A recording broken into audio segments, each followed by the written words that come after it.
u Rwanda rusobanura ko igihugu cy'Ububiligi kirengagiza nkana umuzi w'ikibazo cy'umutekano mu burasirazuba bwa Repubulika ya Demokarasi ya Kongo, ahubwo bukabirengaho bukarusabira guhagarikirwa inkunga y'iterambere. Inkuru yateguwe na Adams Kwizera afatanije na Joseph Mushimire. Ububiligi bwifatanyije na Repubulika ya Demokarasi ya Kongo mu bukangurambaga bugamije gukomanyiriza u Rwanda ngo ruhagarikirwe inkunga zijyanye n'iterambere. Ibi bishe n'ubundi mu gihe umubano mu bya diplomasi n'iki gihugu utameze neza, ahanini nabyo bishingiye ku mateka Ububiligi bufitanye na Repubulika ya Demokarasi ya Kongo ku buryo bunayibogamiraho aho kuyishishikariza gushaka igisubizo kinyuze mu biganiro, nk'uko umuvugizi wungirije wa guverinoma y'u Rwanda Alain Mukurarinda bisobanura. Hagati y'u Rwanda n'Ububiligi hari umubano wihariye ushingiye no ku mateka. Ikinatangaje nuko na Kongo nako ariko bimeze, ahubwo Ububiligi bwagombye kuba uyu munsi tufata nk'igihugu kiri hagati y'ibyo bihugu byombi, kitabogamye, gishaka iki gufasha ibihugu kubona igisubizo cy'ikibazo gihari.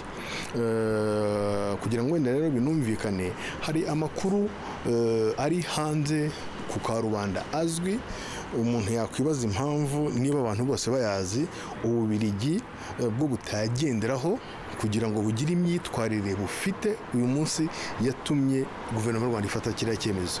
Alain Mukurarinda yagaragaje ko gufata icyemezo cyo guhagarika ubutwererane n'Ububiligi mu by'iterambere gishingiye ahanini ku mahitamo y'u Rwanda ayajyanye no gushyira imbere umutekano no kurinda ubusugire bw'igihugu.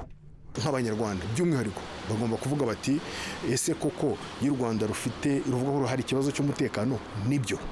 Ese koko y'u Rwanda ruvuga yuko umutekano wacu urinzwe, hafashwe ingamba, nibyo twarabibonye. Ese noneho umutekano wacu twawuhara kugira ngo tubone imfashanyo ingana gutya niyo yaba ari iya mirenge bagahitamo. Ese kubona imfashanyo ariko amasasa akogwaho cyangwa uri mu nkunga byo bimaze iki? Ntekereza rero ko icyo gihe amahitamo arasobanutse kuri buri wese. Wahitamo yuko urya duke ariko mu mahoro n'ubusugire bw'igihugu cyawe. Mu kiganiro Perezida Paul Kagame aherutse kugirana na Jeune Afrique, yasobanuye ko ibihugu nk'Ububiligi bikangisha u Rwanda guhagarikirwa inkunga byirengagiza nkana iki kibazo, nyamara aribyo byagiteje. And they keep everything is Rwanda. Hanyuma ibintu byose bagakomeza kubishyira ku Rwanda.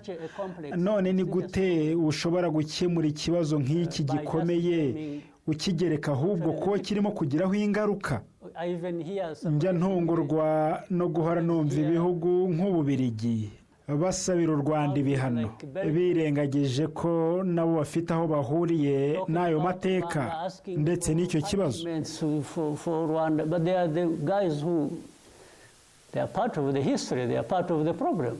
Itangazo rya guverinoma kandi rishimangira ko u Rwanda ntawe uzarukangisha icyo ari cyo cyose ngo rureke ingamba zarwo zo kwicungira umutekano no kurinda imbibi zarwo mu gihe hakiri ikibibangamiye, nk'umutwe wa FDLR washyiriweho ibihano n'umuryango w'abibumbye.